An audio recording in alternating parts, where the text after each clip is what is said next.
Perjuangan merebut hegemoni, tahun 1630 sampai tahun 1800.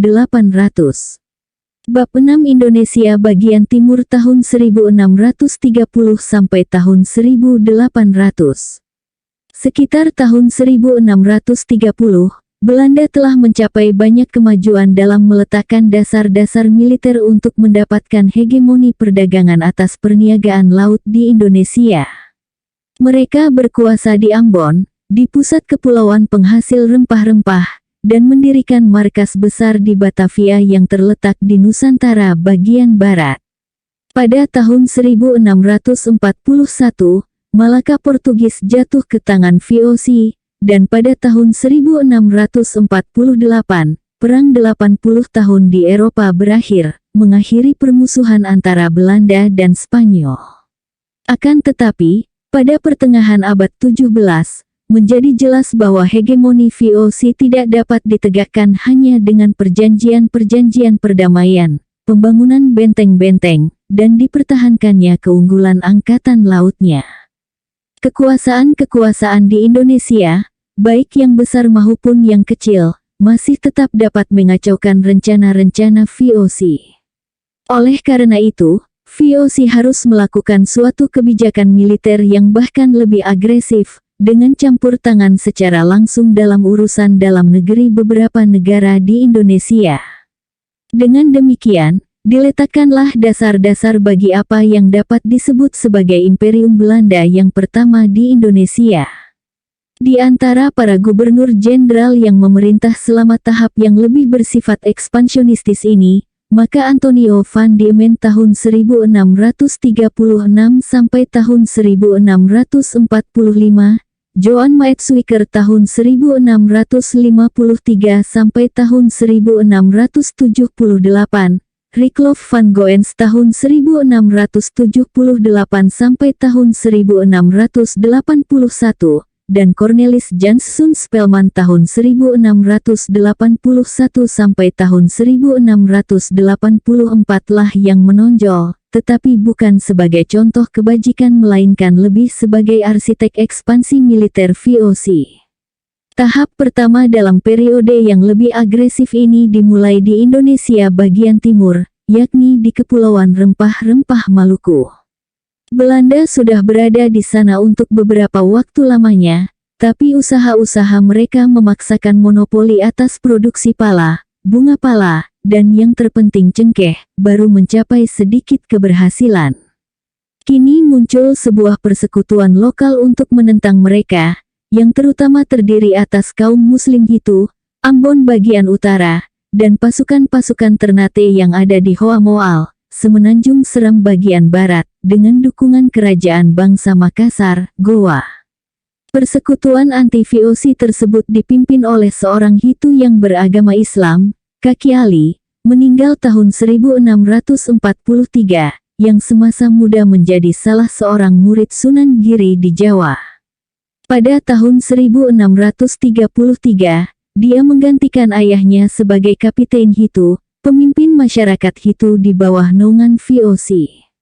Seraya berpura-pura bersikap bersahabat dengan pihak Belanda, dia sekaligus mendukung komplotan-komplotan anti-VOC. Orang-orang Hitu mulai membangun benteng-benteng di wilayah pedalaman, dan para pejuang yang beragama Islam mulai menjarah perkampungan-perkampungan Kristen. Penyelundupan cengkeh yang melanggar peraturan-peraturan VOC semakin berkembang. Pihak VOC di Ambon tidak memiliki kekuatan militer baik untuk menumpas perlawanan yang tersebar luas itu, maupun untuk mengawasi perdagangan cengkeh.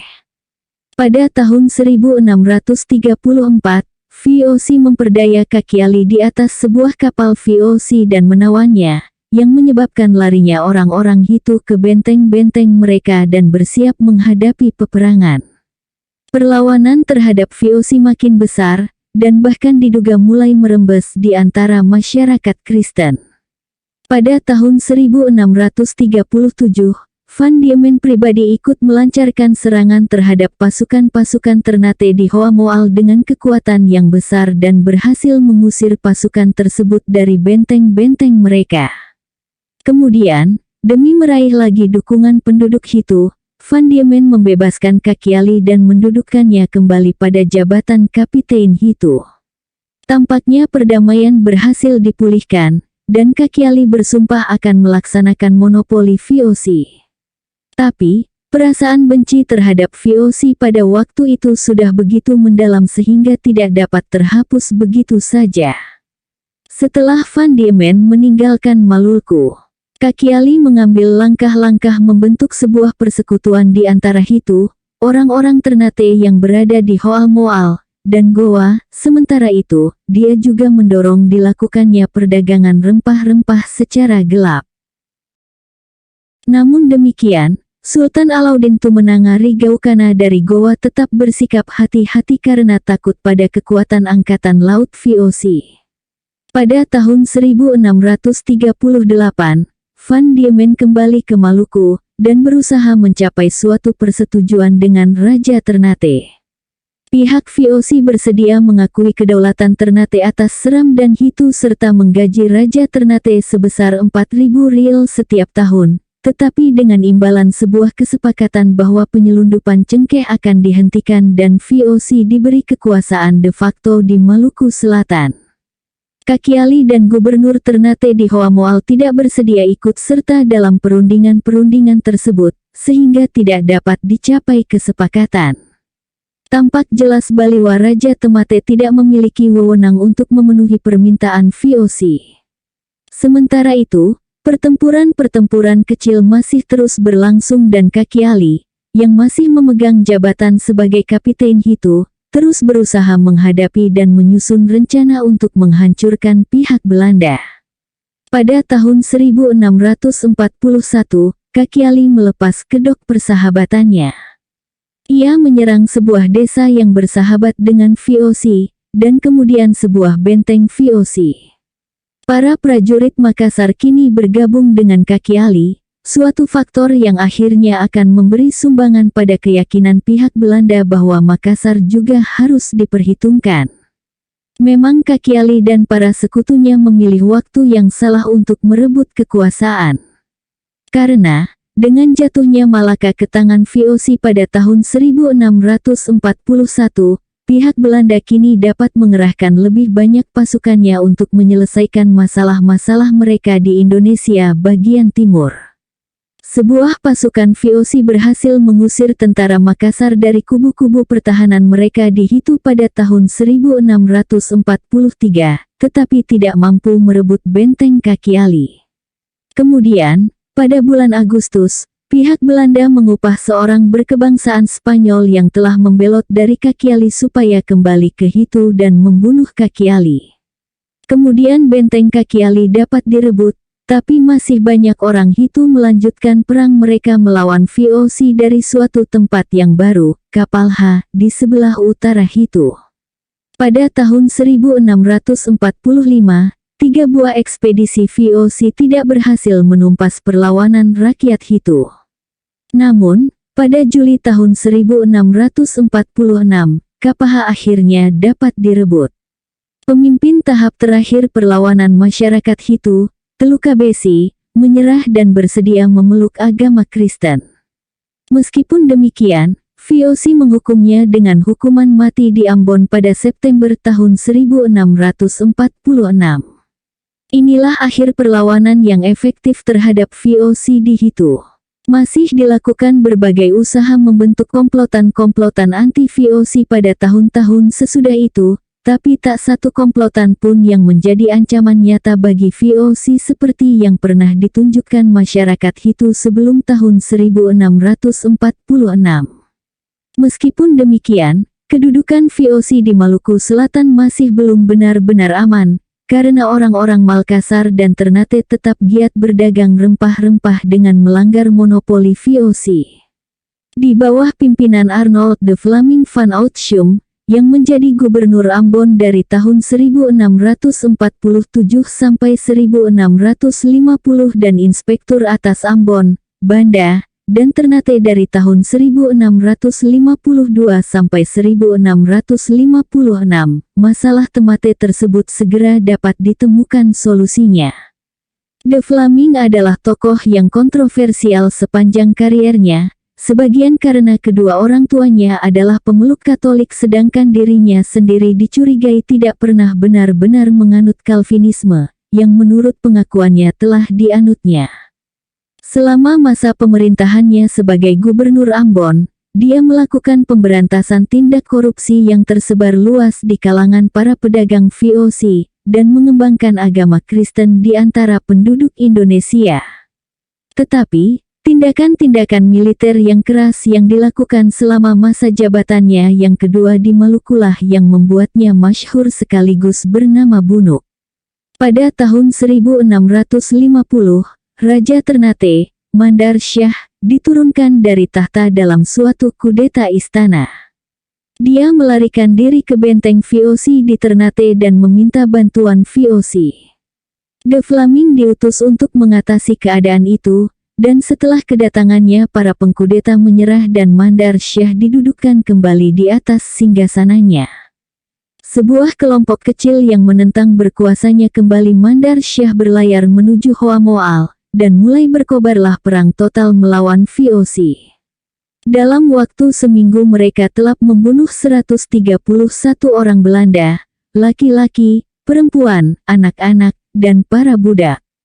Tampaknya VOC benar-benar tidak siap. Dalam situasi ini, De Vlaming melihat kesempatan untuk akhirnya mengatasi masalah kelebihan produksi cengkeh.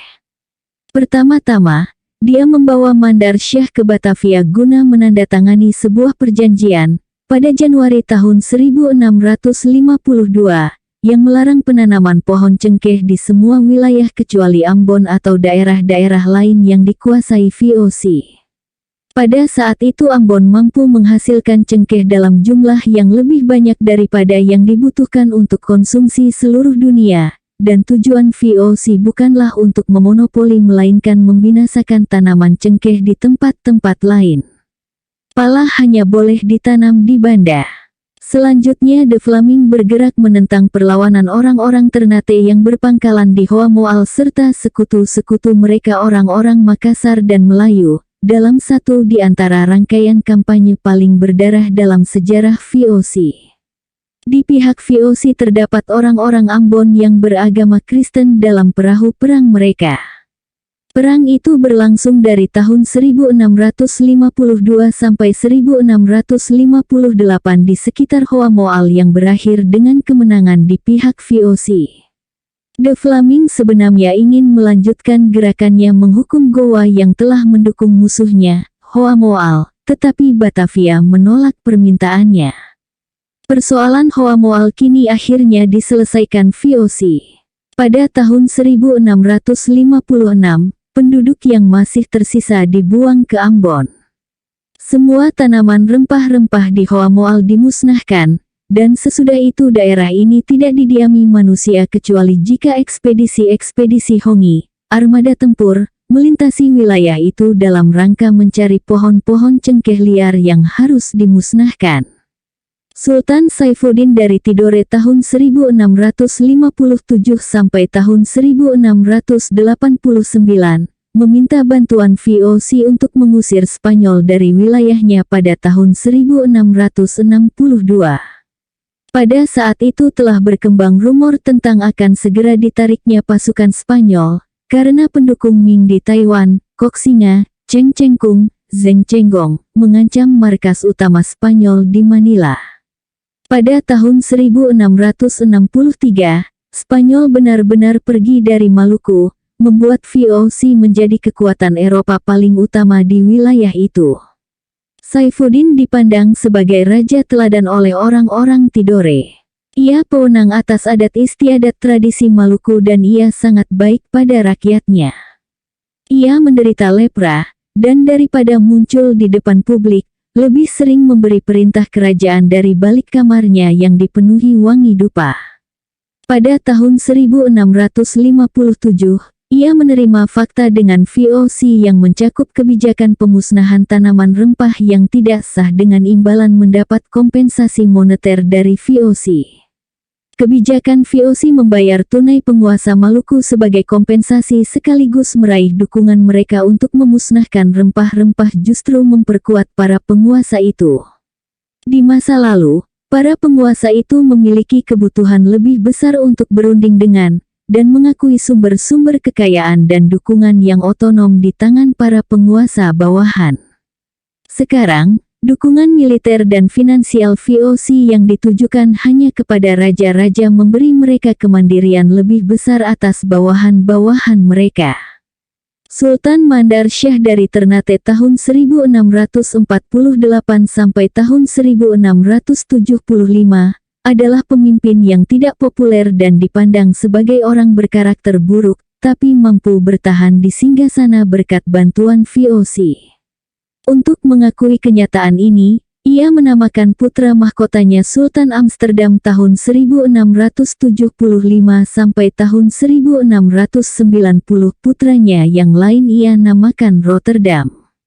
Hasil dari pendekatan ini untuk VOC bermacam-macam. VOC memiliki negara-negara lokal yang lebih tersentralisir untuk dihadapi dan kebijakan pemusnahan dapat dicapai dengan lebih efektif, namun pemusnahan itu tidak pernah benar-benar berhasil. Rakyat setempat masih menemukan sarana untuk menanam rempah-rempah di daerah-daerah yang jauh yang tidak diketahui VOC.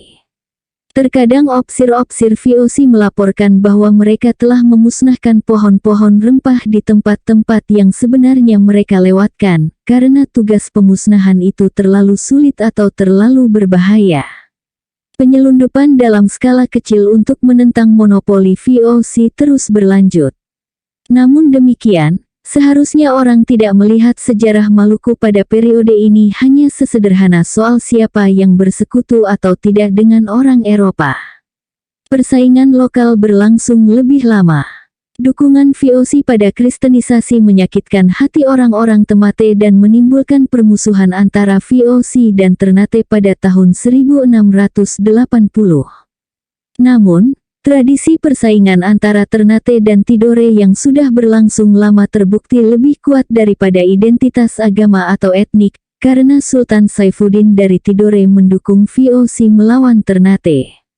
Persekutuan ini terbukti manjur dan Sultan Amsterdam terpaksa menyerah pada VOC di tahun 1681. Ia dimaafkan dan didudukkan kembali di singgasana sebagai boneka VOC, tapi para pengikut setianya dihukum mati.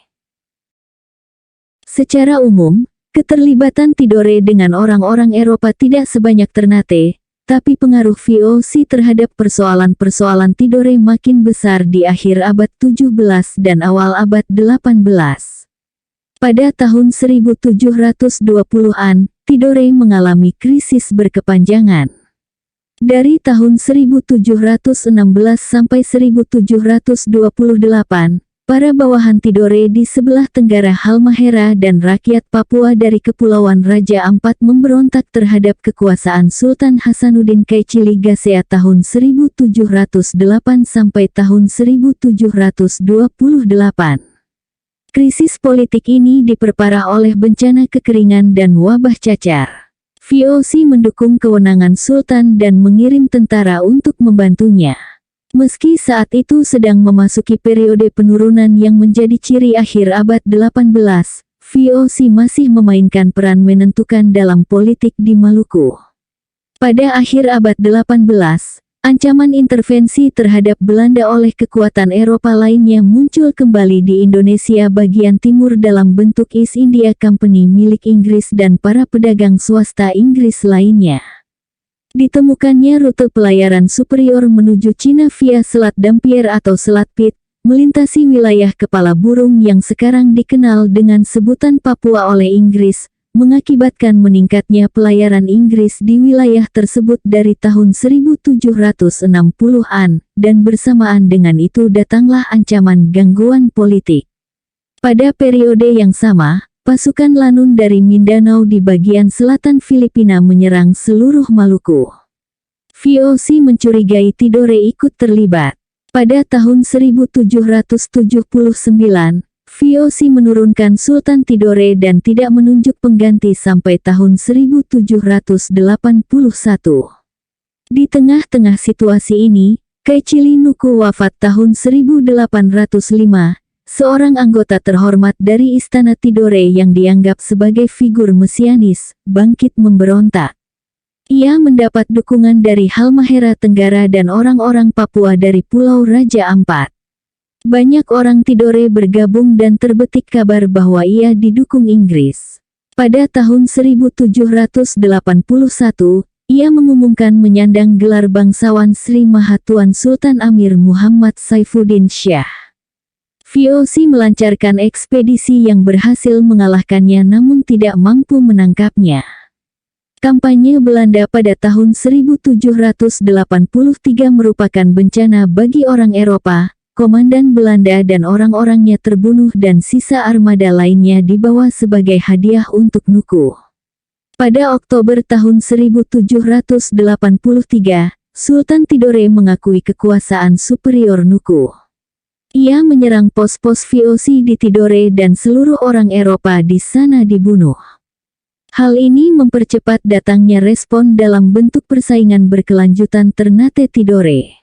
Ternate bergabung dengan VOC dalam sebuah ekspedisi menentang Tidore pada November tahun 1783 yang menimbulkan banyak korban dan kerusakan. Di bulan Desember, VOC memaksakan perjanjian pada Tidore dan mengembalikan pangeran yang pernah diasingkan ke Sri Lanka, Sultan Hairul Alam Kamaluddin Kaichili Asgar, untuk memerintah sebagai bonekanya. Tapi penguasa baru ini berada di bawah pengawasan VOC. VOC juga mempertahankan kekuatan militernya di sana, karena takut pada serangan Lanun.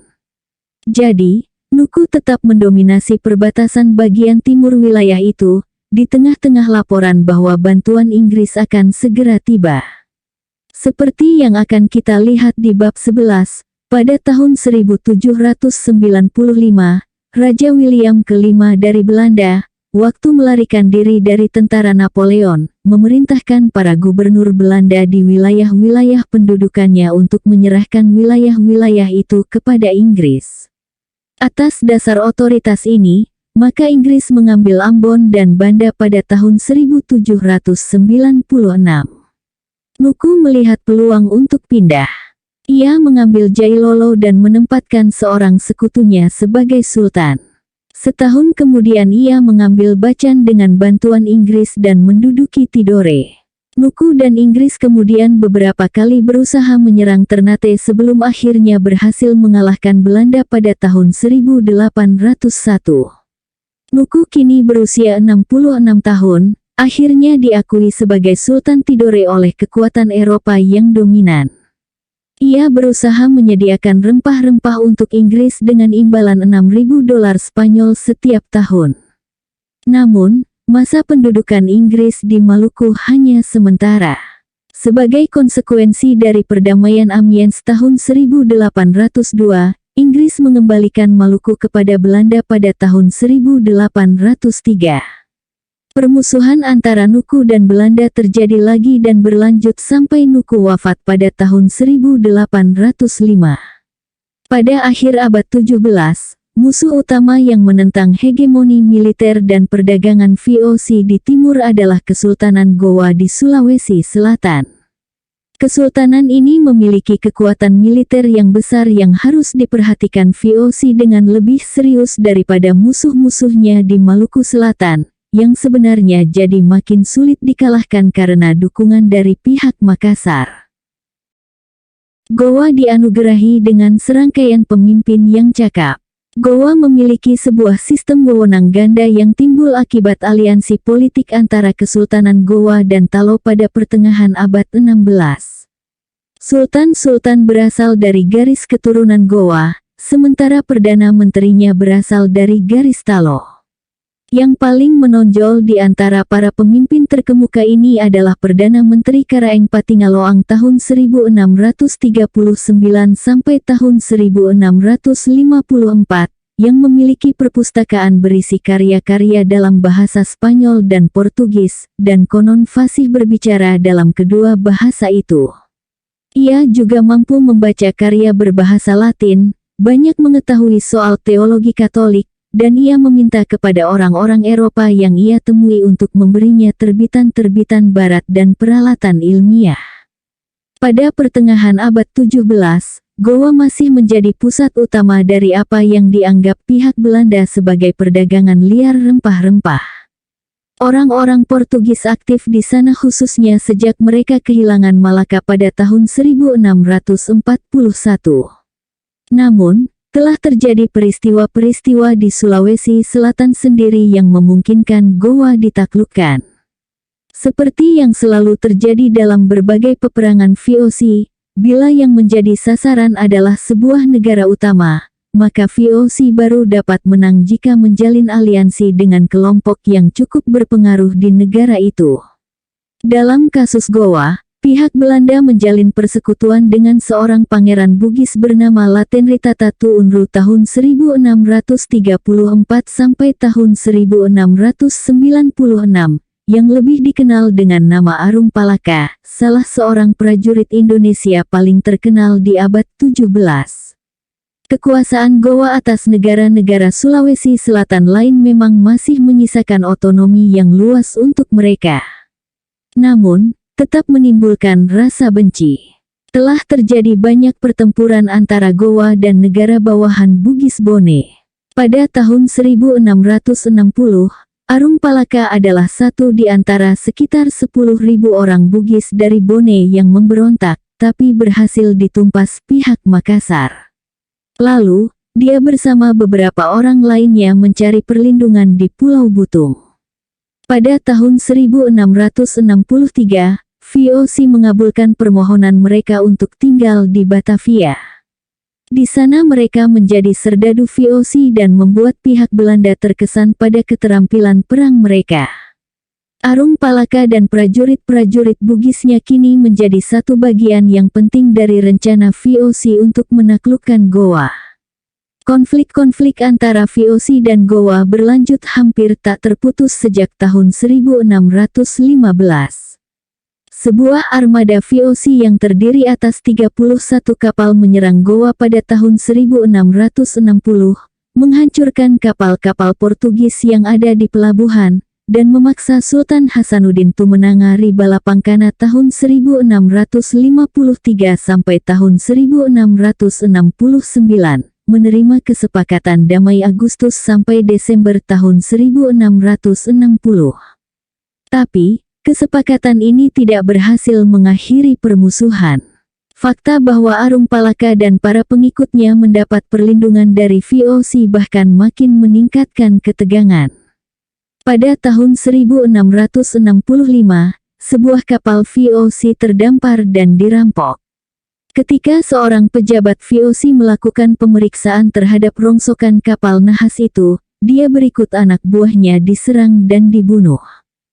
Setelah usaha terakhir untuk berunding gagal, maka pada tahun 1666, Gubernur Jenderal Maetsuyker dan Dewan Hindia akhirnya mengambil keputusan untuk menghadapi Goa. Dihimpunlah suatu pasukan ekspedisi yang terdiri atas 21 kapal yang mengangkut 600 orang tentara berkebangsaan Eropa, Serdadu Ambon, Arung Palaka beserta pasukan Bugisnya. Panglima armada tersebut adalah Cornelis Spelman, yang kemudian juga menjadi Gubernur Jenderal. VOC berharap orang-orang Bugis di Sulawesi Selatan akan mendukung Arung Palaka dan membantu menghancurkan negara bagian Makassar, Goa. Desember tahun 1666, armada VOC itu tiba di Makassar. Seperti yang diharapkan pihak Belanda, kembalinya Arung Palaka ke kampung halamannya setelah menjalani masa pengasingan selama 6 tahun telah mendorong rakyat Bugis di Bone dan Sopeng untuk bangkit melakukan pemberontakan melawan kekuasaan Makassar.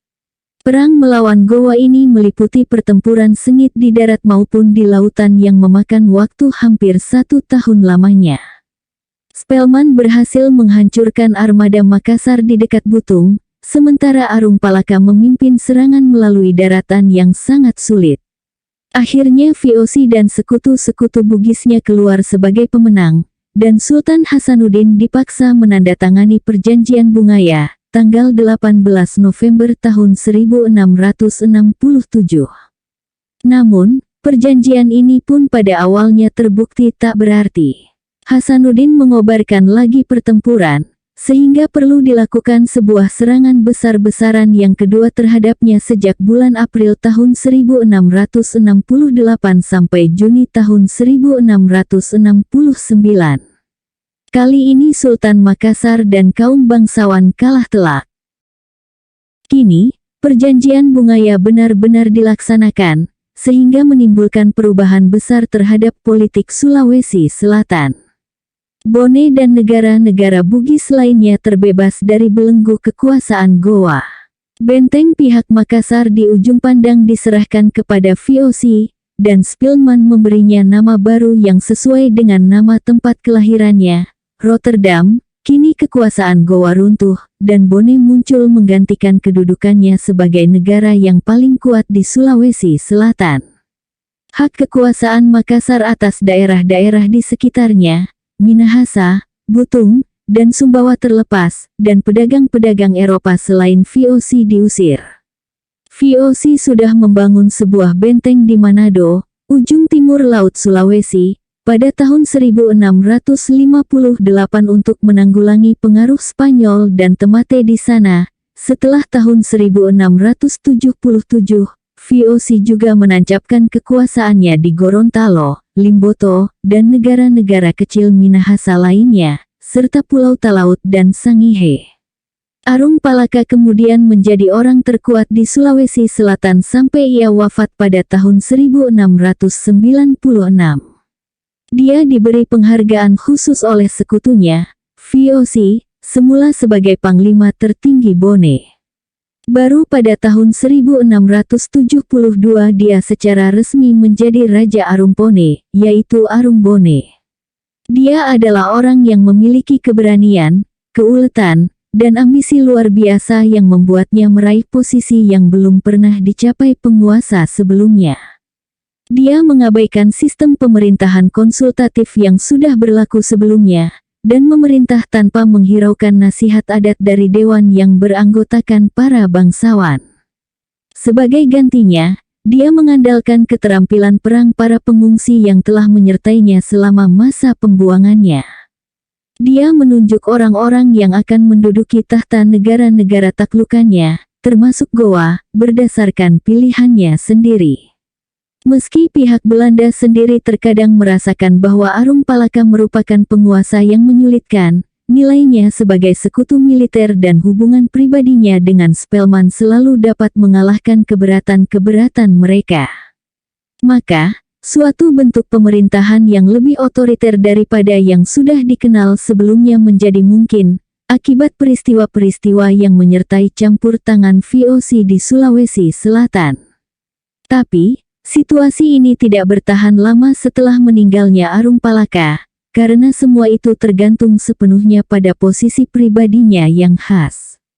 Gerakan Arung Palaka tidak berhenti dengan tercapainya kemenangan atas Gowa.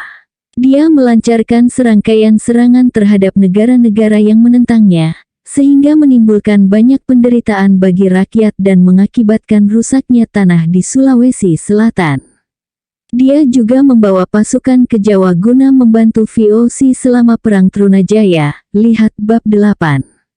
Akibat peperangan yang menimbulkan banyak kerusakan dan pemerintahan Arung Palaka yang otoriter, maka sangat banyak orang Makassar dan Bugis yang melarikan diri dari Sulawesi Selatan selama masa kekuasaannya. Mereka lari menuju kapal-kapal mereka bagaikan perompak-perompak Viking yang sedang mencari kehormatan, kekayaan, dan tempat tinggal baru. Mereka melibatkan diri dalam peristiwa-peristiwa di Lombok, Sumbawa, Kalimantan, Jawa, Sumatera, Semenanjung Malaysia, bahkan di Siam. Sampai abad 18 para prajurit ganas ini menjadi momok di Nusantara. Di akhir abad 17, VOC telah berhasil mengonsolidasikan kedudukannya di Indonesia Timur. Pihak Belanda masih tetap menghadapi intrik-intrik dan perlawanan, tapi tak ada lagi kekuatan besar di Indonesia yang menentang mereka.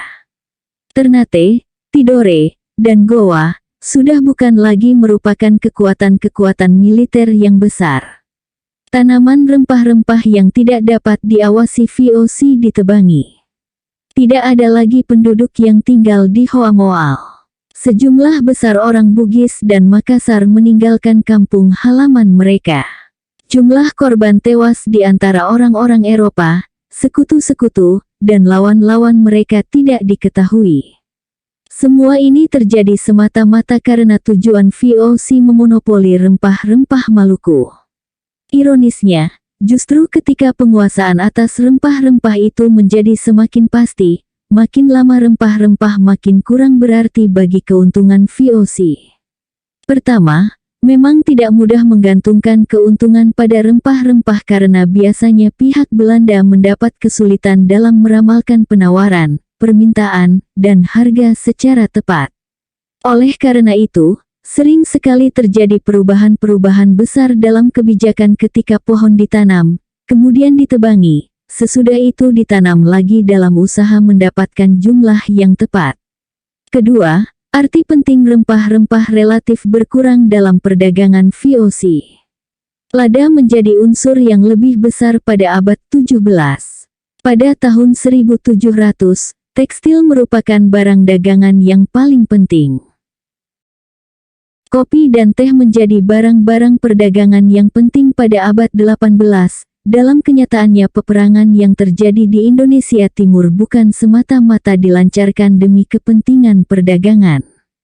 VOC sedang dalam perjalanan menjadi kekuasaan imperial. Baik keuntungan maupun kerugian sesungguhnya yang tercakup dalam proses ini tidak jelas, akibat sistem akuntansi VOC, dan karena hal itu hanya merupakan kepentingan nomor 2 bagi para pendiri imperium dan para petualang yang menetapkan kebijakan VOC di Indonesia, yang tampaknya memandang keuntungan pribadi sebagai hal yang lebih penting. VOC pada abad 17 mempunyai 2 pusat perhatian. Pertama, Maluku, tempat kekuasaannya kini menjadi relatif kokoh. Kedua, Jawa, di mana terjadi peristiwa-peristiwa yang akan membuka jalan bagi politik intervensi pihak Belanda. Inilah yang menjadi pokok pembahasan bab-bab selanjutnya. Apa yang terjadi sesudah Belanda berhasil menegakkan kekuasaannya di Indonesia Timur sampai abad 19 belum diteliti secara memuaskan, kecuali untuk Maluku, yang telah dibicarakan di atas, Bali, sampai tahap tertentu, Sulawesi Selatan dan kawasan di sekitar Nusa Tenggara. VOC sudah aktif di Nusa Tenggara sejak abad 17, tetapi masih pada tingkat yang kurang begitu luas. Pulau Timor masih tetap menjadi sumber kayu cendana, tetapi Flores, Sumba, Sawu, dan Roti, hanya memiliki arti perdagangan yang kecil. Orang-orang Portugis membangun sebuah benteng di Kupang Timor, tetapi kemudian meninggalkannya. VOC tiba di Timor pada tahun 1613, dan menduduki Kupang pada tahun 1653. Tetapi, dalam usahanya menguasai kayu cendana, VOC menghadapi saingan berat dari orang-orang Portugis hitam, atau masyarakat Topas, suatu kelompok penduduk Kristen berdarah campuran yang berbahasa Portugis dan berpangkalan di Flores. Antara orang-orang Topas dan Belanda terjadi semacam kebuntuan sampai tahun 1749, ketika serangan Topas terhadap Kupang dapat digagalkan secara meyakinkan. Pada saat itu Portugis sendiri mengundurkan diri ke Timur-Timur, sehingga sejumlah perwira VOC yang berada di Kupang dan sekutu-sekutu lokal mereka dapat bertindak leluasa sebagai kekuatan utama di Timor Barat. Tapi, pada akhir abad itu hanya sedikit kayu cendana yang bisa diperoleh dan VOC sedang mengalami kemunduran seperti yang dibahas dalam bab 10. Perkembangan paling mengejutkan yang diketahui sebagai akibat campur tangan pihak Belanda di Nusa Tenggara terjadi di Roti, yang hanya memiliki arti perdagangan yang kecil bagi semua pihak. Di sana pihak Belanda menjalin persekutuan dengan faksi-faksi lokal. Pada tahun 1681, sebuah serangan berdarah VOC memperkokoh kekuasaan sekutu-sekutu lokalnya, dan Roti menjadi basis perbekalan bagi Kupang serta sumber budak. Meski demikian, tidak ada satupun benteng VOC yang kokoh di Roti. Pada abad 18 orang-orang roti mulai mengambil keuntungan dari keadaan yang timbul karena kehadiran VOC. Berangsur-angsur mereka menganut agama Kristen yang memberikan status sosial yang lebih tinggi, kebebasan dari perbudakan, dan kemungkinan memperoleh dukungan dari VOC. Ketika sebuah perkara hukum yang berlarut-larut pada tahun 1724 sampai tahun 1729 menetapkan preseden bahwa seorang penduduk roti yang memeluk agama Kristen berada di luar kekuasaan penguasanya yang menyembah berhala, maka hal itu mempercepat proses pengkristenan penduduk roti. Pada tahun 1729, penguasa roti yang pertama sudah memeluk agama Kristen. Kemudian mulai terjadilah suatu perkembangan yang luar biasa. Para penguasa roti yang beragama Kristen meminta kepada VOC supaya memberi mereka guru-guru sekolah. Pada tahun 1765, penduduk lokal roti sendiri sudah sanggup mengambil alih pengelolaan sekolah-sekolah berbahasa Melayu itu. Rakyat roti menciptakan suatu bentuk kekristenan lokal yang ditunjang sistem sekolah mereka sendiri. Yang keduanya dapat mereka pertahankan dari naluri-naluri reformasi kaum misionaris Eropa abad 19.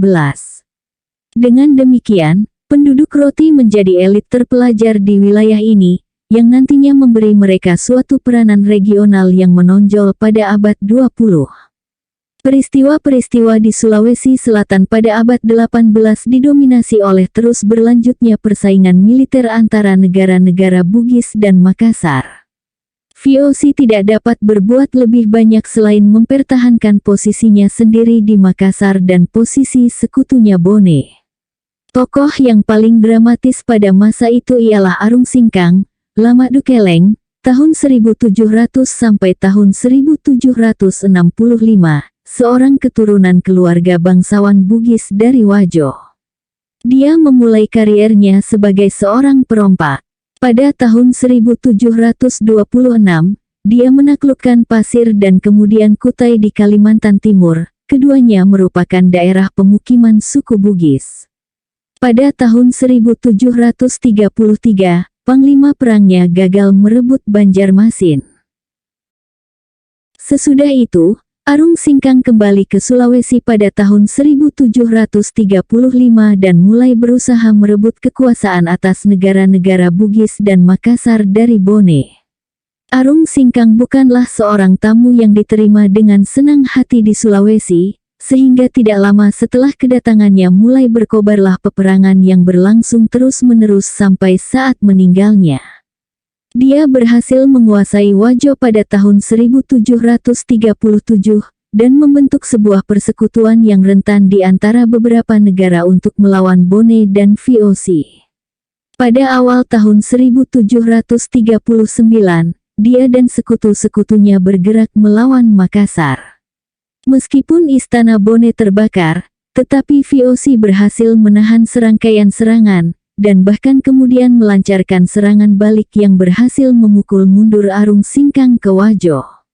Kemudian VOC mengirim sebuah ekspedisi untuk menghukum Wajo pada akhir 1740. 3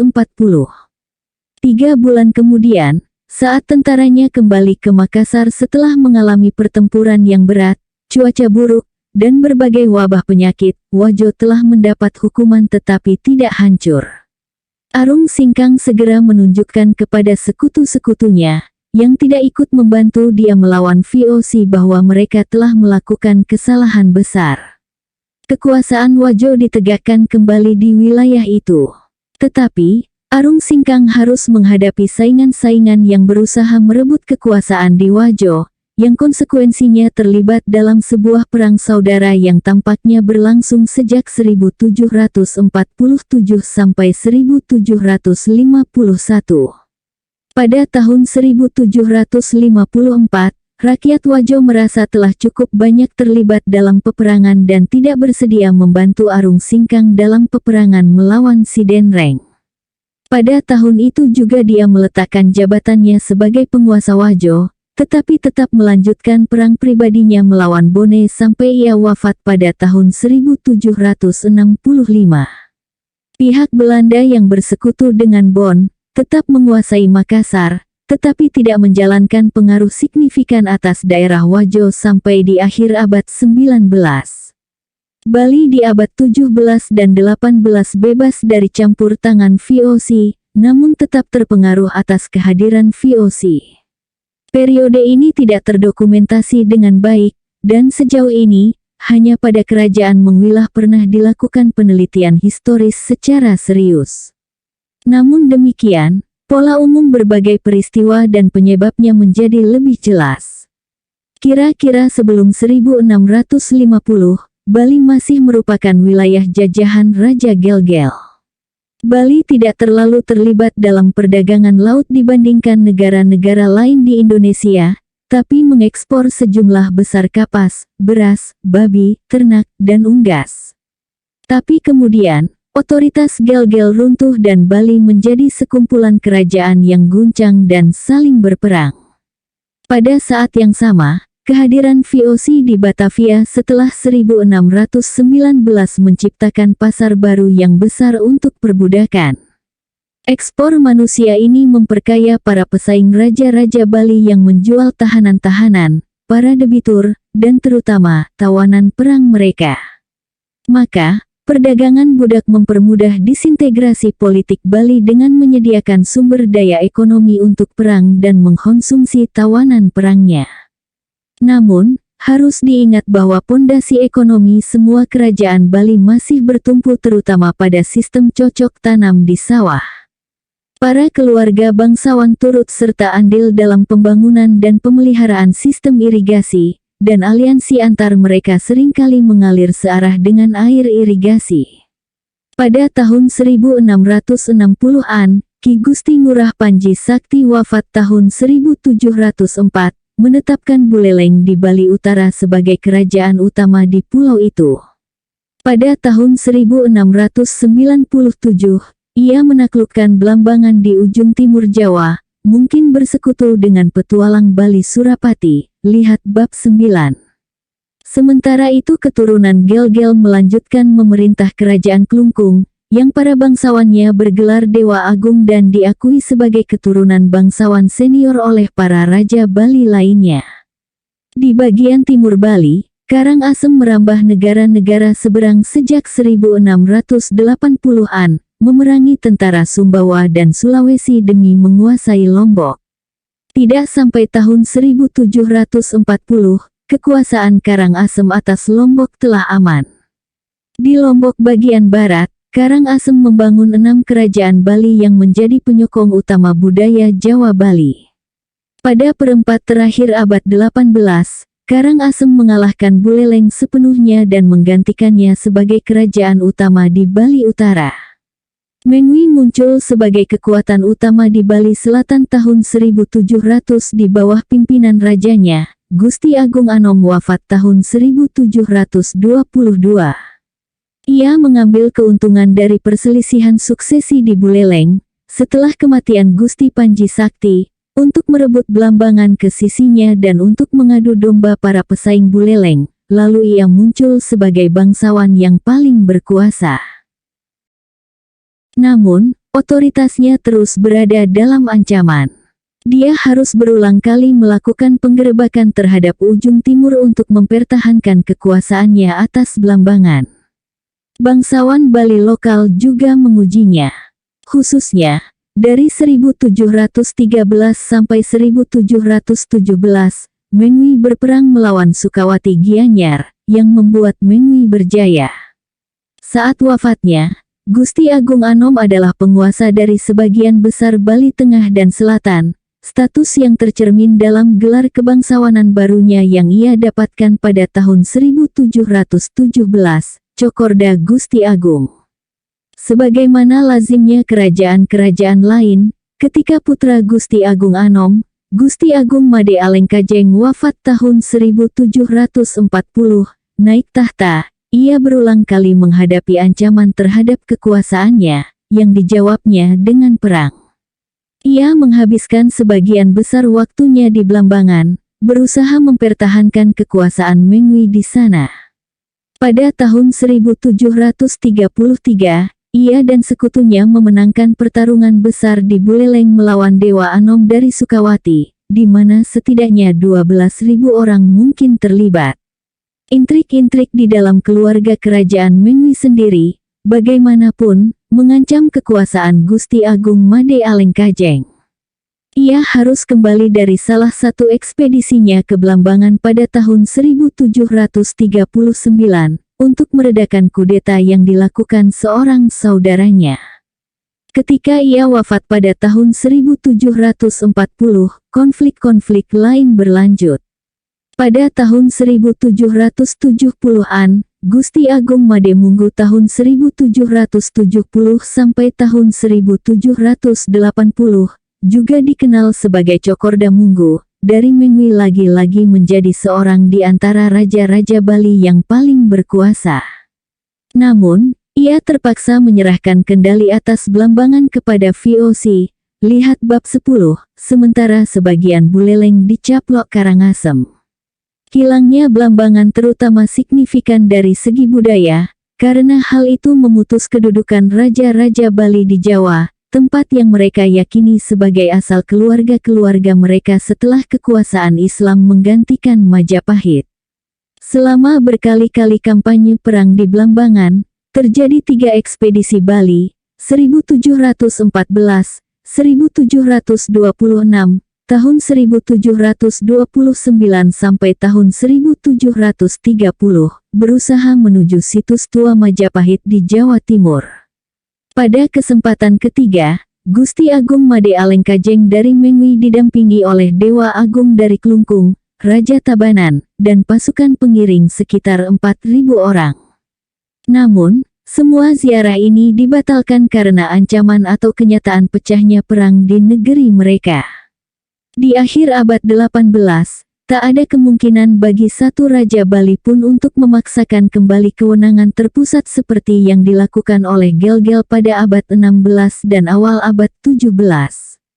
Bali masih akan menghadapi konflik-konflik sengit yang akhirnya mencapai puncak pada penaklukan berdarah oleh Belanda, yang dituturkan di bab 13. Bab 7, Indonesia Barat, tahun 1640 sampai tahun 1800. Di Nusantara bagian Barat, dari abad 17 sampai akhir abad 18, orang dapat mengamati perkembangan umum atau mungkin lebih baik, disintegrasi dari jenis-jenis persaingan kekuasaan yang sudah lazim di wilayah ini sampai pada kekacauan yang lebih umum dan tidak koheren.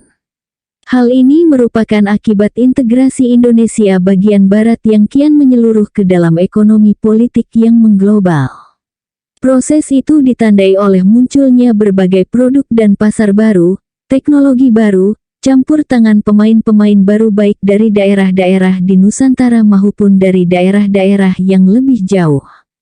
Proses ini menekan struktur negara yang telah ada yang tidak siap bertahan. Seperti tertulis di bab 2, negara-negara di Nusantara ini memiliki hanya sedikit sarana yang terlembaga untuk mengendalikan teritori mereka. Ketika otoritas monarki pusat tertantang, raja atau kadang-kadang ratu, tidak punya banyak cara untuk menuntut atau menerapkan loyalitas. Ketika produk dagang yang menguntungkan dihasilkan di wilayah-wilayah yang tidak langsung berada di bawah kendali raja, seperti yang kerap terjadi pada emas, timah, lada, dan produk-produk lainnya, pertumbuhan pasar eksternal mendatangkan kekayaan untuk para penguasa lokal yang bisa saja memilih menentang otoritas pusat. Jadi, pertumbuhan perdagangan seringkali menjadi penyebab disintegrasi negara. Pada pertengahan abad 17, negara-negara utama Nusantara bagian Barat adalah Johor, negara Malaysia pengganti Malaka, yang sekarang menjadi Malaysia bagian selatan, Palembang dan Jambi di Sumatera Selatan, dan basis VOC di Batavia di Jawa bagian Barat. Pada tahun 1641, VOC merebut Malaka dari Portugis, dan dengan demikian mengusir pesaing penting mereka dari Eropa sekaligus memperoleh basis strategis di sisi timur Selat Malaka. Seperti yang ditulis di bab 4, Aceh pada periode ini bukanlah ancaman di luar wilayah negaranya. Palembang dan Jambi adalah sama-sama eksportir lada. Pasar Cina untuk lada tampaknya tak juga terpenuhi, dan sejak abad 17 permintaan dari Eropa juga bertambah dengan pesat.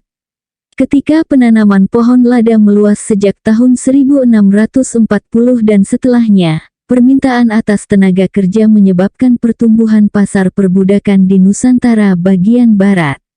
Mayoritas budak itu dipasok oleh para pedagang Bugis dan Makassar, Sulawesi Selatan. Tapi pertumbuhan produksi ini juga menyebabkan kelebihan produksi lada di Sumatera dan jatuhnya harga di Eropa, sehingga pada abad 17 pamor lada dari segi ekonomi mengalami penurunan. Pada tahun 1642, Traktat VOC dengan Palembang secara teoretis memberi hak monopoli kepada VOC untuk mengekspor lada Palembang. Tapi ini hanyalah satu di antara serangkaian traktat yang nilainya tidak lebih tinggi daripada kertas yang digunakan untuk menulis traktat itu. Kebijakan VOC di wilayah ini, seperti di tempat-tempat lainnya, adalah menawarkan perlindungan politik dan militer kepada para raja lokal seperti Sultan Palembang, dengan imbalan akses menguntungkan untuk produk-produk lokal. Vos menunjukkan bahwa ini bukan soal VOC mencampur adukan tujuan komersialnya dengan ambisi teritorialnya. Melainkan, VOC tidak memiliki produk yang bisa ditawarkan demi menghasilkan kesepakatan dagang yang saling menguntungkan. Karena itu, mereka menawarkan apa yang mereka punya, kekuatan militer untuk ditukar dengan apa yang mereka inginkan, lada dan produk-produk lain. Jadi, itu bukan soal mencampur adukkan perdagangan dengan politik, melainkan pertukaran perdagangan Indonesia dengan imbalan politik VOC. Namun, keadaan lokal lah yang menentukan apakah pendekatan ini dapat berhasil. Seringkali pendekatan ini tidak berhasil dan biayanya merupakan faktor penting dalam kebangkrutan VOC pada akhirnya, di akhir abad 18. Selain membuat traktat dengan VOC pada tahun 1642, pada tahun-tahun berikutnya Sultan Palembang juga menandatangani perjanjian lain dengan Portugis yang mengizinkan mereka terus berdagang di sana. Namun demikian, pamor perdagangan menurun. Para pedagang Cina, yang penting bagi jaringan perdagangan Nusantara dan yang tidak berminat membuat traktat untuk menegaskan posisi mereka, terus memperdagangkan lada Palembang bersama produk-produk lain. Demikian pula di Jambi, orang-orang Cina berperan sebagai makelar bagi para pedagang VOC dan Inggris dalam memperoleh lada lokal.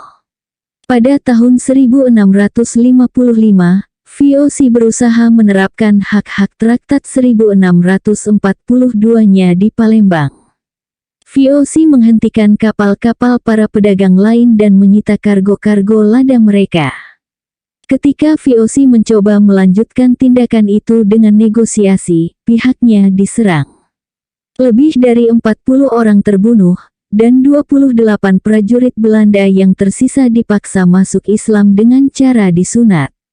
Sebagai pembalasan, pada tahun 1658 sampai tahun 1659, VOC memblokade dan kemudian menyerang Palembang, dan berhasil merebut kota dengan paksa. Setelah itu barulah diketahui bahwa sebagian besar tahanan Belanda yang tersisa telah dibunuh. Para penyerang merampas dan membakar kota. Jambi telah membantu VOC dengan informasi. Untuk itu, mereka diberi imbalan berupa artileri dan peluang menempati singgasana Palembang. Dalam pertentangan lokal antara Jambi dan Palembang, memperebutkan kekuasaan di Sumatera Selatan, tampak Jambi seolah-olah memimpin, dengan dukungan VOC. Kedua negara tersebut selama ini telah menjadi vasal-vasal kerajaan Jawa yang bernama Mataram. Kedua pemimpin negara itu pernah melakukan kunjungan ke Istana Mataram secara pribadi pada tahun 1650-an. Tapi sekarang, keduanya berusaha memutus hubungan dengan Mataram, yang seperti akan kita lihat di bab 8, tengah berada dalam kekuasaan Sang Tiran Amangkurat pertama. Jambi khususnya merasa telah menemukan patron yang lebih baik pada VOC. Ketika penanaman lada meluas sampai ke daerah hulu, Palembang dan Jambi berselisih soal kewenangan mereka. Pada akhir abad 17, prajurit-prajurit Makassar mulai terlibat dalam perselisihan intern tersebut, sehingga menghasilkan pola keterikatan yang bertentangan yang keras dan membingungkan. Di Malaysia, usaha VOC untuk memonopoli timah menyebabkan banyak kesulitan dan kebingungan seperti halnya yang mereka alami di Sumatera. Pos VOC di Malaka tidak bisa makmur, sebagian besar karena VOC mengadopsi kebijakan-kebijakan dagang yang cenderung lebih membantu Batavia sebagai pelabuhan daripada Malaka. Para pedagang Cina maupun India tidak didukung berdagang di Malaka dan malah diarahkan ke Batavia.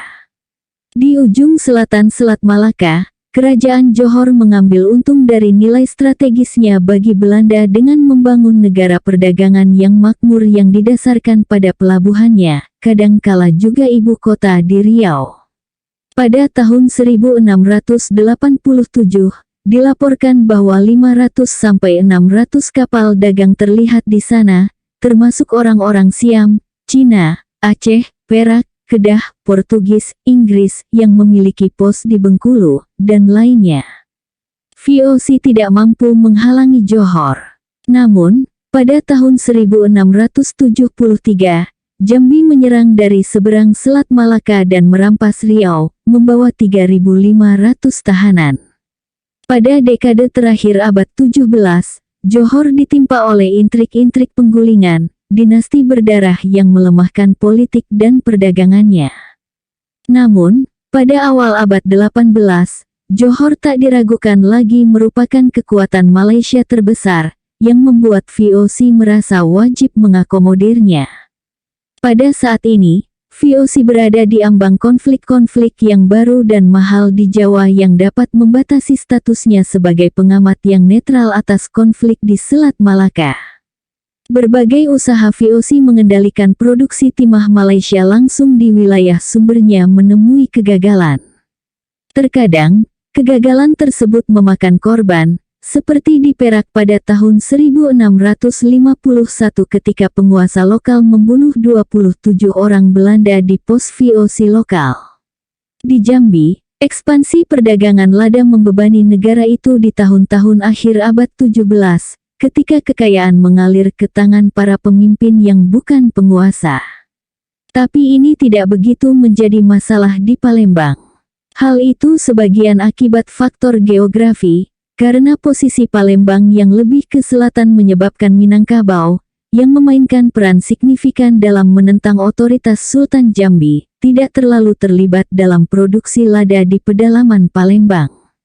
Pada akhir abad 17, Palembang tiba pada periode kemakmuran umum yang kemudian dipandang sebagai masa keemasan. Sultan Abdul Rahman dari Palembang tahun 1662 sampai tahun 1706, dikenang dalam tradisi lokal sebagai pemimpin ideal. Hal serupa berlaku juga pada Ratu Sinuhun, tapi dalam kasusnya tidak mungkin dengan pasti mengidentifikasi dia sebagai figur sejarah. Di Palembang, kehadiran VOC dan berbagai praktiknya di sana seringkali mengundang kebencian, khususnya ketika VOC berusaha mengendalikan impor pakaian dan melarang penjualan lada di luar wilayah yang menjadi kesepakatan monopolinya. Namun demikian, Abdul Rahman menjaga hubungan baik dengan VOC, dan begitu pula sebaliknya. Pertumbuhan pasar lada membuka banyak peluang dagang yang melanggar monopoli teoretis VOC, yang mungkin menyebabkan VOC memperoleh, maksimal, tidak lebih dari setengah produksi Palembang. Abdul Rahman sendiri berpartisipasi dalam perdagangan liar ini, yang menjadi sumber utama kekayaannya. Penyebaran produksi lada sebagian besar dimungkinkan oleh dimanfaatkannya budak-budak sebagai buruh. Maka, pasar perbudakan Nusantara bagian barat terus berkembang, seiring bertambahnya kerugian daerah-daerah, terutama di bagian timur Indonesia dan Filipina Selatan, yang memasok sebagian besar budak. Pengalaman Jambi pada periode ini memperlihatkan kontras yang memberikan pelajaran. Serangan Palembang menyebabkan terbengkalainya kebun-kebun lada di daerah hulu Jambi, sehingga pendapatan Sultan menurun dan banyak pedagang Cina pergi. Orang laut kadang disebut pengembara laut, mereka yang bertindak sebagai pasukan Sultan di Selat Malaka, yang hidup nomaden, sekarang cenderung mencari pendapatan dengan menjadi bajak laut.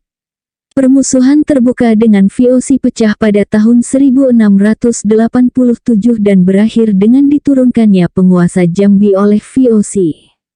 Hal itu diikuti periode bermasalah selama 30 tahun ketika dua bersaudara berebut kekuasaan atas Jambi, dan VOC berusaha mencari kebijakan yang mungkin memberikan keamanan sekaligus akses ke lada di sana. Banyak masyarakat lokal pergi menuju Palembang dan tempat-tempat lain. Daerah-daerah di hulu menentang otoritas kerajaan dan semakin dipengaruhi para pendatang Minangkabau yang masuk ke daerah-daerah ini mencari sumber emas banu. Pada tahun 1712, Sultan Jambi yang dikenal dengan nama Kiai Gede tahun 1687 sampai tahun 1719, menundukkan hulu secara militer dengan bantuan VOC, tapi hal ini pun tetap tidak menghasilkan kesejahteraan. Johor mampu menyerang Jambi pada periode ini, dan pada tahun 1719, hulu memberontak lagi. Setelah Kiai Gede meninggal, konflik antara para aristokrat dan perang sipil muncul. Penggantinya, Sultan Astra Ingalaga tahun 1719 sampai tahun 1725, tahun 1727 sampai tahun 1743, adalah orang yang tidak terlalu terkenal dan pecandu opium, yang konon jarang bangun sebelum tengah hari. Pada tahun 1743, ia mewariskan tahtanya pada saudaranya. Tetap saja kekuasaan hilir tidak dapat mengendalikan hulu. Dalam keadaan Jambi yang penuh masalah, seringkali para pejabat lokal VOC berpeluang menjalankan fungsi pemerintahan, yang mereka lakukan dengan cara sedemikian rupa sehingga sering menyakitkan hati orang setempat dan hanya memperkaya pribadi mereka. Bagi rakyat, para penguasa lokal hanyalah boneka atau agen company yang memberatkan, dan otoritas mereka menurun sejalan dengan itu. Permusuhan terhadap VOC menjadi amat besar sehingga pada tahun 1754, garnisun milik VOC lari dari Jambi menuju Palembang karena takut jiwa mereka terancam. VOC merespon dengan balas memblokade Jambi, yang menyebabkan lahirnya kontrak baru VOC dengan Jambi pada tahun 1756. Tapi permusuhan berlanjut, dan sekarang dipertajam oleh datangnya para petualang Bugis. Pada tahun 1768, pos VOC diserang. Pada saat ini, VOC memutuskan menyerah. VOC mengabaikan posnya dan tidak kembali ke Jambi sampai abad 19.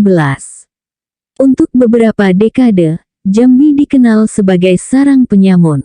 Riau, sebaliknya, adalah pelabuhan dagang yang menjanjikan.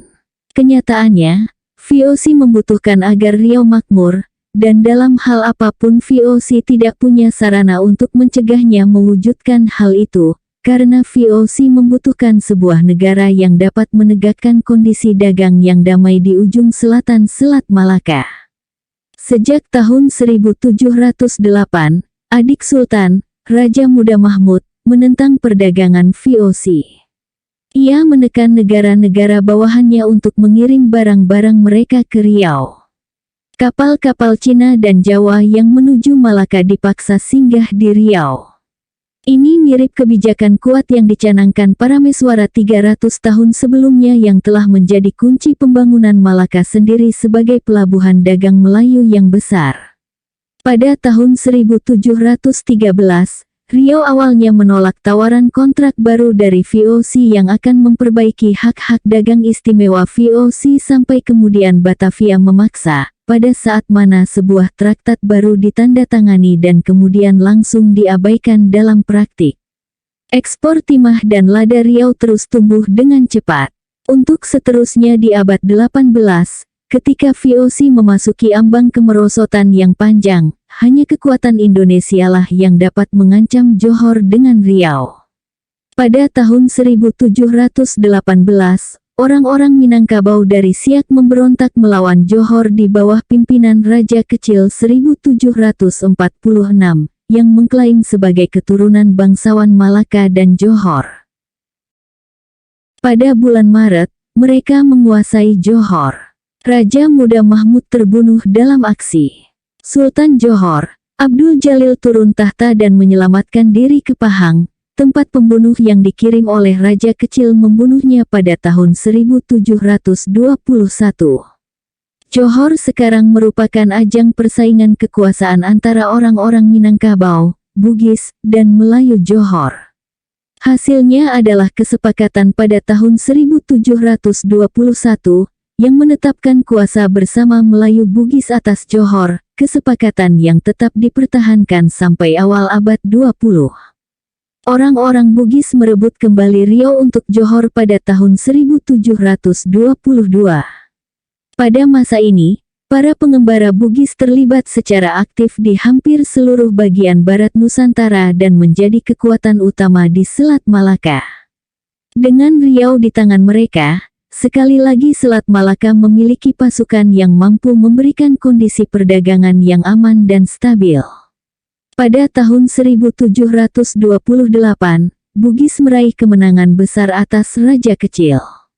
Setelah itu, kekacauan, pelanggaran, dan gangguan perdagangan yang telah lazim terjadi di Selat Malaka mulai memperlihatkan kondisi yang lebih mapan. Palembang mengalami periode perselisihan suksesi setelah kematian Sultan Abdul Rahman pada tahun 1706, yang berakhir dengan naiknya Sultan Mahmud Badarudin tahun 1724 sampai tahun 1757. Ekonomi Palembang mulai tergantung pada produk baru. Produksi lada mereka sedang menurun pada awal Abdul Rahman berkuasa dan makin menurun di akhir masa kekuasaannya. Tapi sekarang timah telah ditemukan dan ditambang di Bangka, negara bawahan Palembang. Awalnya, para penambang kebanyakan berasal dari Bugis.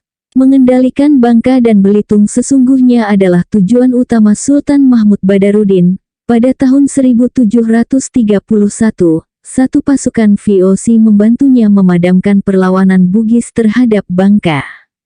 Setelah itu, para penambang Cina mulai banyak berdatangan. Di akhir masa pemerintahan Sultan, konon terdapat sekitar 25 hingga 30 ribu orang Cina di Bangka. Seperti halnya atas lada Palembang, atas timah Palembang pun VOC, secara teori, mendapat hak monopoli melalui traktat. Namun sekali lagi, monopoli itu sebetulnya hanya untuk tidak lebih dari separuh hasil produksi. Sisanya dijual dalam perdagangan liar, di mana harganya jauh lebih tinggi daripada yang dibayarkan VOC. Sultan berpartisipasi dalam perdagangan ini dan menjadi kaya karenanya. Kekayaan dan gaya pemerintahan Sultan Mahmud Badarudin membuat ia meraih reputasi tinggi di Palembang. Ia berkonsultasi dengan orang-orang terkemuka dan memerintah berdasarkan konsensus, cara yang biasa dipakai oleh raja-raja Indonesia yang bijaksana. Ia beruntung memerintah di masa ketika pengaruh VOC sudah menurun, ketika keuangan VOC memburuk dan mereka makin terlibat dalam urusan dalam negeri Jawa. Bagi VOC, Palembang berbiaya tinggi, biaya yang hampir tidak bisa diimbangi oleh hasil penjualan timah. Para pegawainya di sana, seperti layaknya di tempat-tempat lain, seringkali diragukan kompetensi dan kejujurannya, dan kurang menguasai bahasa Melayu, bahasa utama di Nusantara. Hubungan dengan para elit dan masyarakat umum di Palembang sering tegang. Bahkan, sesungguhnya inilah yang menyebabkan tindak kekerasan berdarah di awal abad 19. Seperti dicatat di atas, pada masa Mahmud Badarudin, orang-orang Bugis merupakan kekuatan besar di bagian barat Nusantara. Kehadiran Inggris juga meningkat, dan pada tahun-tahun selanjutnya di abad 18, mereka menjadi kekuatan yang lebih menakjubkan daripada Belanda di banyak tempat. Baik Bugis maupun Inggris merupakan penjual senjata lebih modern, yang didatangkan ke wilayah itu dalam jumlah besar. Hal ini menyebabkan konflik lokal memakan lebih banyak korban, baik nyawa maupun harta.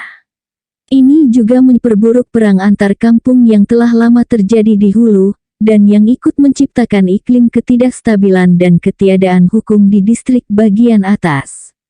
Penemuan emas pada tahun 1730-an di wilayah penghasil lada di Lampung, yang penguasaan atasnya diperebutkan oleh Palembang dan Banten, mengundang orang-orang Bugis, Minangkabau, dan kaum petualang lain untuk menciptakan kekacauan lebih jauh di sana. Di antara aktor-aktor baru di selat itu adalah orang-orang Arab dari Hadramaut, orang-orang yang menyandang gelar Sayyid untuk menandakan bahwa mereka adalah keturunan Nabi Muhammad. Mereka adalah para pedagang yang cakap dengan jaringan internasional yang membentang hingga Timur Tengah dan Afrika Timur. Di beberapa tempat, seperti Siak, mereka sama berpengaruh dan berkuasanya seperti orang-orang Bugis di Johor. Perdagangan timah Palembang tentu menarik perhatian mereka. Salah satu konsekuensi dari kehadiran mereka adalah bahwa Palembang mulai berkembang sebagai pusat pengetahuan Islam sepanjang abad 18. Para penambang Cina di Bangka amat sulit dikendalikan kerajaan, sehingga Sultan Ahmad Tajuddin tahun 1757 sampai tahun 1774, menugaskan para bangsawan Palembang terkemuka untuk bertanggung jawab atas hampir semua distrik di sana. Orang-orang Cina merespon dengan berpindah ke tambang-tambang di tempat lain, khususnya di Kalimantan dan Perak. Pada 1780-an, diperkirakan jumlah orang Cina di Bangka telah merosot dari 25.000 sampai 30.000, 3 tahun sebelumnya menjadi 6.000 sampai 13.000. Tentu saja produksi merosot sebagai akibatnya. Juga sebagian besar perdagangan timah terus dilaksanakan di luar kontrol Sultan ataupun VOC, terutama melalui Riau. Di bawah para pemimpin Bugis, Riau terus menjadi pusat perdagangan swasta, di mana VOC tidak memiliki sarana untuk mengontrol. Pada tahun 1782, Raja Haji dari Johor wafat 1784, mengetahui pecahnya perang antara Belanda dan Inggris dan menawarkan diri menjadi sekutu VOC. Tapi mereka berselisih soal pembagian barang rampasan perang dari kapal Inggris yang tertangkap sehingga mereka sendiri berperang pada tahun 1783 sampai tahun 1784. Pada Januari tahun 1784, kapal utama VOC diledakkan dalam aksi di Riau, yang menewaskan ratusan orang. Tapi pada Mei tahun 1784, sebuah armada pemerintah Belanda yang terdiri atas 4 kapal perang, 2 fregat, dan 1.400 orang, dipimpin oleh J.P. Van Bram, tiba di Indonesia dengan tujuan membuat para penguasa lokal terkesan pada kekuatan Belanda, yang VOC sendiri jelas-jelas tak mampu melakukannya. Van Bram menyerang Riau bulan Juni dan Raja Haji terbunuh dalam peperangan itu. Perdagangan budak yang meluas di bagian barat Nusantara pada akhir abad 18, melahirkan peluang bagi kelompok pendatang baru lainnya untuk berkuasa, para pedagang budak dan perompak lanun dari Kepulauan Sulu.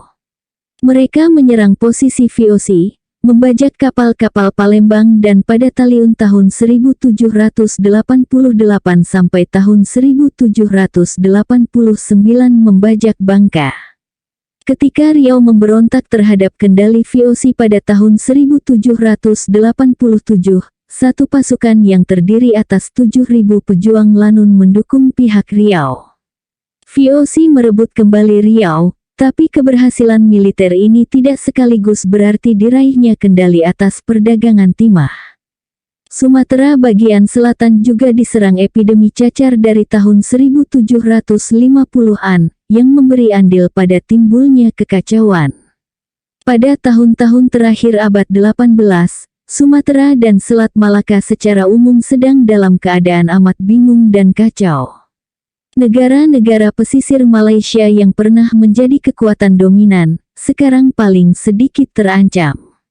Dalam beberapa kasus malah sudah diambil alih, dan dalam kasus lain diganggu oleh pendatang baru di wilayah itu, terutama Belanda, Inggris, Bugis, Makassar, Minangkabau, Cina, Arab Hadramaut, dan Lanun.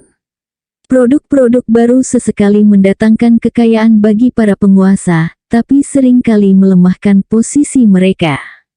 Tidak ada satu kekuatan pun yang cukup kuat untuk mengambil keuntungan dari kekacauan ini, untuk menancapkan hegemoninya. Tentu saja Belanda, calon penguasa kolonial Sumatera, terlalu lemah untuk melakukan hal itu.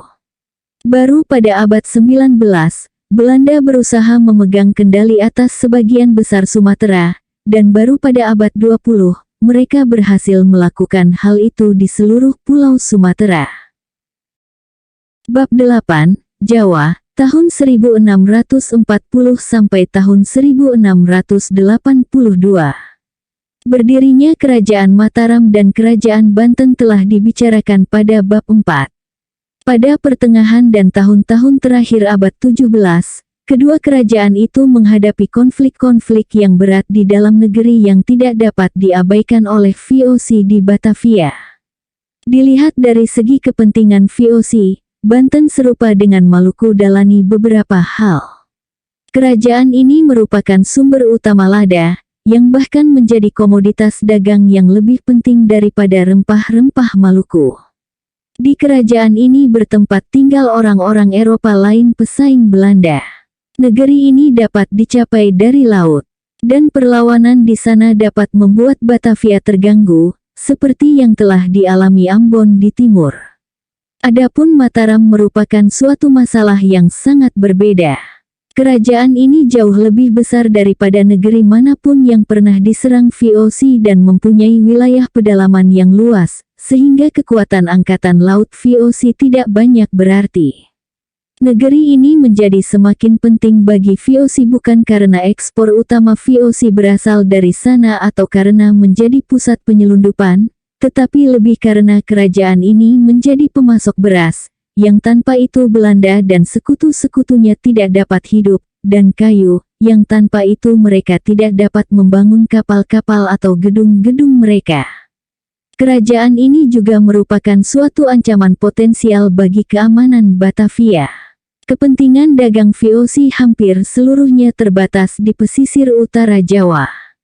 Tetapi kejadian-kejadian di sana terkait erat dengan wilayah pedalaman sehingga orang-orang Belanda akhirnya terpaksa bergerak menuju jantung pulau Jawa tersebut. Putra dan pengganti Sultan Agung sebagai penguasa atas Kerajaan Mataram adalah Susuhunan Amangkurat pertama tahun 1646 sampai tahun 1677. Program pokok pemerintahannya adalah mengonsolidasikan Kerajaan Mataram, menyentralisasikan administrasi dan keuangan, serta menumpas semua perlawanan. Dia ingin mengubah kerajaan yang telah didasarkan Sultan Agung pada kekuatan militer dan kemampuan untuk memenangkan atau memaksakan suatu mufakat, menjadi suatu kerajaan yang bersatu, yang sumber-sumber pendapatannya dimonopoli untuk kepentingan raja. Andai saja ia berhasil, mungkin dia akan merombak politik Jawa, tetapi usaha-usahanya itu memang sudah ditakdirkan mengalami kegagalan.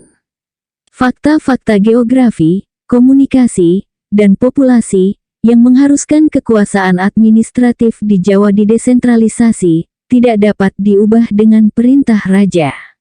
Sebagai akibat kebijakan-kebijakannya, Amangkurat pertama mengucilkan orang-orang yang kuat dan daerah-daerah yang penting, yang akhirnya menyebabkan meletupnya pemberontakan yang terbesar selama abad 17. Hal ini mengakibatkan tumbangnya dinasti tersebut dan masuknya campur tangan VOC. Amangkurat pertama memperlihatkan sifatnya sejak awal masa pemerintahannya. Pada tahun 1637, ketika masih berstatus putra mahkota, dia telah terlibat dalam suatu skandal yang melibatkan istri seorang abdi dalam senior, Tumenggung Wiraguna.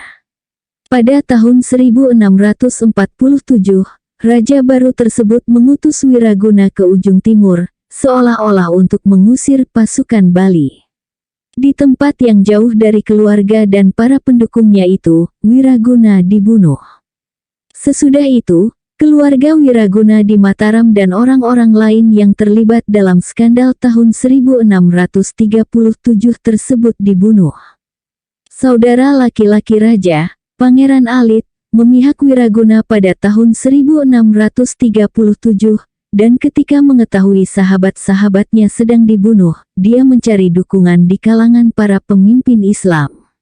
Rupanya mereka menyerang istana tetapi dapat dipukul mundur, dan Pangeran Alit gugur dalam pertempuran itu. Kini Amangkurat pertama berganti melawan para pemimpin Islam. Sebuah daftar para pemimpin agama terkemuka disusun dan mereka semua dikumpulkan di halaman istana.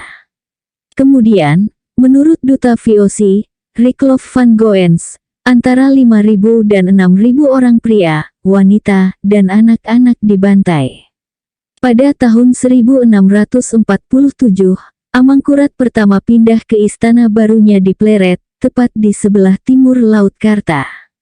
Tidak seperti istana lamanya yang terbuat dari kayu, istana baru ini sebagian besar dibangun dari bata merah, mungkin semacam contoh kepermanenan dan kekokohan yang ingin dilihat Amangkurat pertama di seluruh pelosok kerajaannya. Pekerjaan di Pleret tersebut berjalan terus, paling tidak sampai tahun 1666. Sejalan dengan bertambah besarnya kompleks istana baru itu, susuhunan baru itu pun semakin kejam. Teman-teman lama ayahnya menghilang satu demi satu, beberapa di antaranya mungkin karena usia lanjut, tetapi banyak pula yang dibunuh atas perintah raja. Pada tahun 1648, Van Goens menggambarkan fakta ini dengan cara pemerintahan yang aneh. Orang-orang tua dibunuh demi memberi tempat kepada yang masih muda.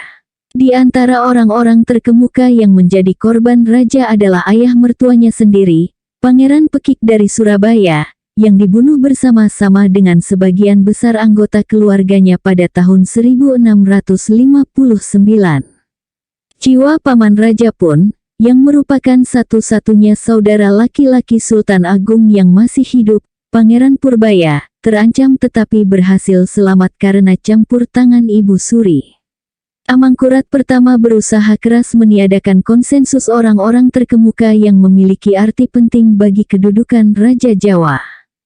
Dia membunuh orang-orang yang dicurigai menentangnya, baik di istana maupun di seluruh pelosok kerajaannya, dan tentu saja menimbulkan kegelisahan dan ketakutan di antara mereka yang masih hidup.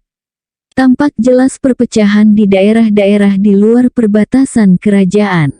Karena menuntut kepatuhan yang sebenarnya tidak dapat dipaksakannya, maka tindakan Amangkurat pertama tersebut telah mendorong sekutu-sekutu dan vasal-vasalnya untuk meninggalkannya. Pada tahun 1650, dia memerintahkan tentara Cirebon menyerang Banten, dan pada akhir tahun 1657 tentara Mataram sendiri bergerak menyerang Banten. Kedua serangan tersebut mengalami kegagalan, sehingga tidak hanya mempertebal kebencian Banten terhadap Mataram, namun kemungkinan besar juga menyebabkan Cirebon meragukan manfaat dari sikap tunduknya kepada Amangkurat pertama. Satu-satunya upaya untuk menguasai ujung timur pada tahun 1647 mengalami kegagalan, sehingga sesudah itu wilayah ini tetap bebas dari pengaruh Mataram. Pihak Bali menyerang pesisir timur, dan Mataram tidak dapat berbuat apa-apa. Di luar Jawa, hanya Palembanglah yang masih tetap menyatakan setia dengan harapan yang sangat tipis, bahwa Mataram akan bersedia membantunya, pertama-tama melawan musuh bersama mereka, Banten, dan kemudian dalam perang melawan VOC tahun 1658 sampai tahun 1659. Jambi dengan tegas menolak kekuasaan Mataram sesudah 1663 dan memilih bekerja sama dengan VOC. Kalimantan juga sama sekali bebas dari pengaruh Mataram sesudah sekitar tahun 1659. Selama peperangannya dengan VOC, Sultan Hasanuddin dari Gowa mengirim utusan-utusan ke Mataram pada tahun 1657 dan 1658. Akan tetapi, Amangkurat pertama meminta supaya Hasanuddin datang sendiri ke istananya sebagai tanda takluk, yang jelas tidak akan dilakukan oleh Hasanuddin. Akibatnya, hubungan Gowa dengan Mataram menjadi dingin. Alasan-alasan yang telah menyebabkan perpecahan di daerah pinggiran kerajaan ini pada dasarnya bersifat kemiliteran. Amangkurat pertama tidak sanggup menyelenggarakan ekspedisi-ekspedisi seperti yang telah dijalankan oleh Sultan Agung. Hal ini merupakan akibat langsung dari pemerintahannya yang zalim. Dia tidak berani meninggalkan istananya yang dikawal ketat dan menempatkan dirinya di tengah-tengah para komandan yang tidak bisa dipercaya. Dia tidak berani pula mempercayakan kepemimpinan atas pasukan utama kepada orang lain. Dengan demikian, kezalimannya telah menyebabkan hancurnya mufakat orang-orang terkemuka, yang membuat kerajaan ini terkucil dari masyarakat sehingga mustahil untuk membentuk suatu pasukan yang besar untuk memimpinnya, atau untuk mempercayakan kepemimpinannya kepada orang lain. Oleh karena itu, para bawahan dan para taklukannya di daerah-daerah terpencil mendapat kesempatan baik untuk melepaskan kesetiaan mereka. Sementara itu, Amangkurat pertama menyuguhkan sejumlah alasan kepada orang-orang yang punya kekuasaan untuk berpikir bahwa kepentingan pribadi mereka dapat terlayani sebaik-baiknya dengan memerdekakan diri.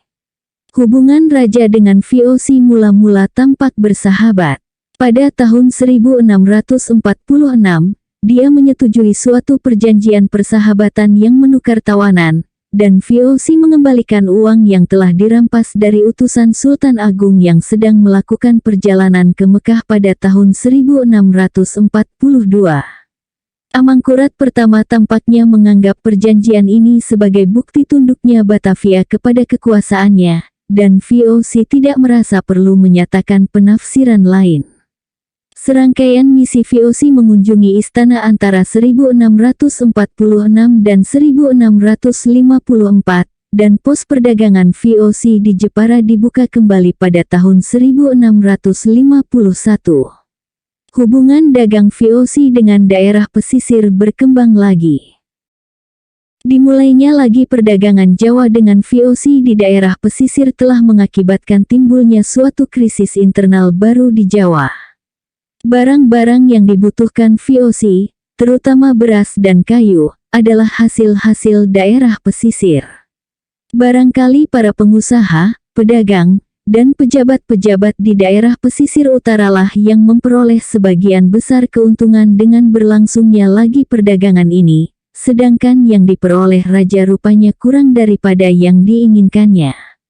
Oleh karena itu, Amangkurat pertama mulai melakukan pengawasan yang semakin ketat terhadap daerah pesisir sehingga membangkitkan kembali antagonisme mendalam antara daerah pesisir dan daerah pedalaman. Pada tahun 1651, Amangkurat pertama memerintahkan diadakannya suatu sensus, mungkin untuk mempermudah penarikan pajak. Dia juga mengeluarkan keputusan bahwa tak seorang pun warganya dapat mengadakan perjalanan ke luar Jawa, sehingga secara langsung memukul kepentingan para saudagar dari daerah pesisir. Susuhunan juga mengangkat 2 orang gubernur daerah pesisir, yang satu untuk mengawasi bagian barat dan yang lain untuk bagian timur. Pada tahun 1652, dia melarang sama sekali ekspor beras dan kayu. Dia memberitahu pihak Belanda bahwa tindakan ini bukanlah langkah yang ditujukan terhadap mereka, tetapi terhadap Banten, dan bahwa mereka dapat memperoleh beras dengan jalan mengutus seorang duta untuk merundingkan jumlah dan harganya. Dengan kata lain, dia berusaha memastikan bahwa keuntungan dari perdagangan dengan VOC langsung tersalur ke dalam perbendaharaan kerajaan. Pihak Belanda mengeluhkan pembatasan-pembatasan tersebut, tetapi Amangkurat pertama tetap pada pendiriannya. Sementara itu, warganya di daerah pesisir menderita karena adanya tuntutan raja berupa uang tunai dari mereka dan gangguan raja terhadap perdagangan mereka. Pada tahun 1655, Amangkurat pertama memerintahkan agar pelabuhan-pelabuhan ditutup sama sekali. Dalam teori, bahkan para nelayan pun tidak diperbolehkan berlayar. Para pejabat dikirim untuk mengambil alih kapal-kapal besar dan memusnahkan semua kapal kecil. Tampaknya tindakan-tindakan tersebut dimaksudkan untuk mempermudah pengumpulan pajak, tetapi di balik semua itu terlihat jelas ada keinginan raja untuk menghancurkan daerah pesisir apabila dia tidak dapat menguasainya. Pada tahun 1657, pelabuhan-pelabuhan tersebut tiba-tiba dibuka kembali, tetapi pada tahun 1660 dinyatakan tertutup lagi bagi semua pedagang. Dan kali ini pos perdagangan VOC di Jepara juga ditutup. Penutupan pelabuhan yang kedua ini konon, setidak-tidaknya sebagian, merupakan pembalasan atas tindakan VOC menghancurkan Palembang pada tahun 1659. Amangkurat pertama konon tergoncang atas dihancurkannya satu-satunya sekutunya yang tersisa di luar Jawa ini. Namun, jelas bahwa alasan ditutupnya pelabuhan-pelabuhan tersebut lebih luas daripada itu, karena semua saudagar, bukan hanya VOC, dilarang berdagang di pelabuhan-pelabuhan. Akan tetapi, pelabuhan-pelabuhan tersebut dibuka kembali pada tahun 1661. Usaha-usaha Amangkurat pertama untuk menguasai daerah pesisir, dan keinginannya memonopoli perdagangan dengan VOC tentu saja saling berkait erat. Dia tampaknya mempunyai 4 tujuan pokok. 1. Menjamin supaya pajak dari perdagangan daerah pesisir langsung tersalur ke istana. 2. Menegakkan kembali hubungan vasal VOC yang menurut keyakinannya telah ditetapkan di dalam perjanjian tahun 1646. 3. Menerima hadiah-hadiah VOC yang dapat meningkatkan kemegahan dan keagungan istananya, misalnya, kuda Persia, dan sebagainya. Dan 4. Menerima uang VOC untuk meringankan kekurangan dana yang kronis di kerajaannya. Tujuan-tujuan ini dapat tercapai dengan jalan meruntuhkan otonomi daerah pesisir dan memaksa VOC untuk melakukan semua transaksi secara langsung dengan istana. Amangkurat pertama terus mendesak agar VOC mengirimkan duta-dutanya kepadanya, dengan ancaman bahwa kalau tidak maka pelabuhan-pelabuhan akan ditutup kembali. Misi-misi VOC dikirim ke Pleret pada tahun 1667, 1668, dan 1669, tetapi hanya sedikit kemajuan dicapai ke arah penyusunan rencana-rencana dagang yang stabil dan bersahabat. Misi terakhir malah tidak diperbolehkan melanjutkan perjalanannya ke Pleret. Seperti yang akan dibahas di bawah ini, pada masa itu istana sudah mendekati saat kehancurannya. Sementara itu, VOC mendapat kemajuan di Indonesia Timur. Sebagaimana penghancuran Palembang pada tahun 1659, telah menggoncangkan Amangkurat pertama, maka begitu pula penaklukan atas Goa 10 tahun kemudian telah menggoncangkan dirinya. Kini dia mulai menyadari bahwa VOC bukan hanya merupakan sumber keuangan tetapi juga sumber bahaya. Itulah yang semakin membulatkan tekadnya untuk menguasai daerah pesisir.